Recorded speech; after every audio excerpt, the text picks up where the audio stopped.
Question number 12, subtracting 3-digit numbers with borrowing. Number 1, for A, 12 minus 4 is 8. Therefore, 12 tens minus 4 tens will give us 8 tens or 80. Let's do C. 13 minus 8 is 5. Therefore, 13 tens minus 8 tens will give us 5 tens or 50. Press pause to complete all of number 1 by yourself.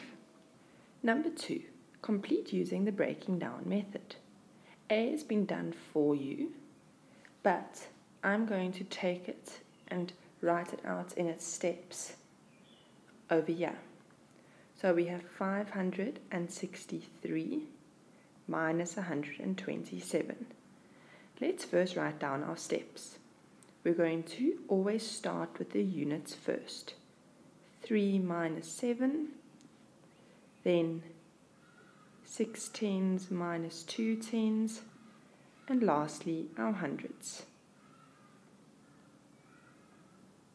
Now this is why it's very important to always start with our units. If we look up top here, 3 minus 7, when we subtract, we always have to have a big number minus a small number. So we cannot do 3 minus 7.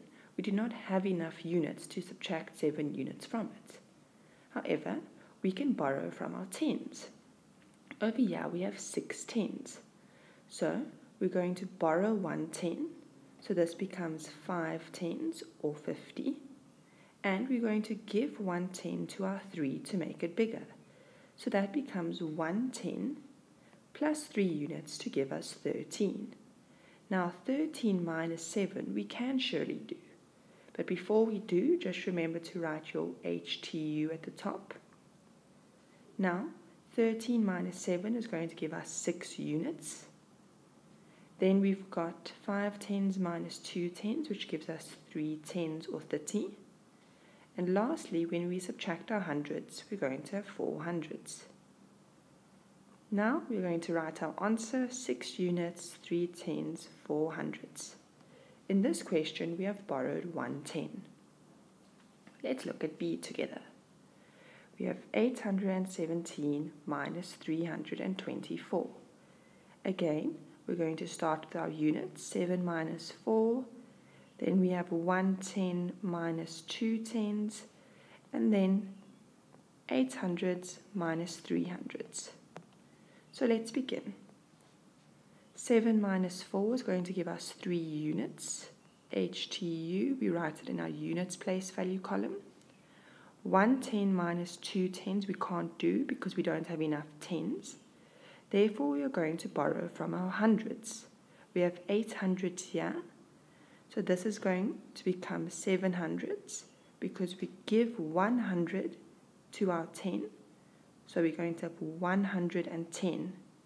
Now we can easily do this part.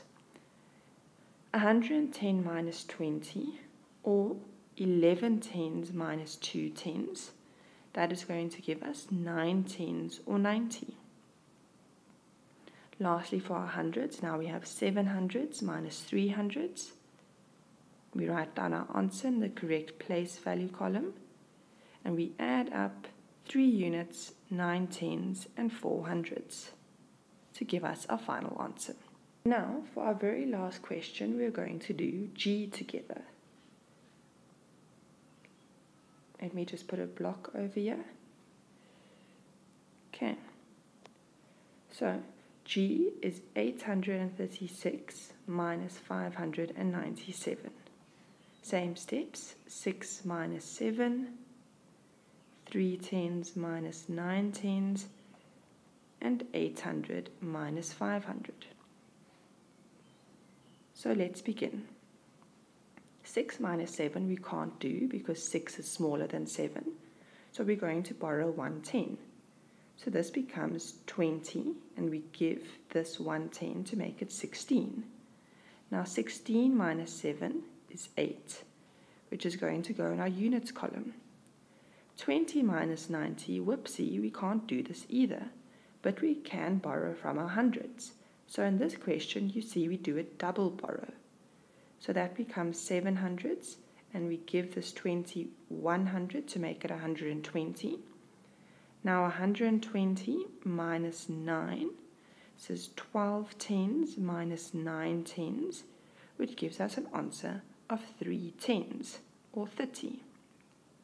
And lastly, 700 minus 500 gives us 200, so our final answer is 238. It is now your turn to complete all of question 2 by yourself.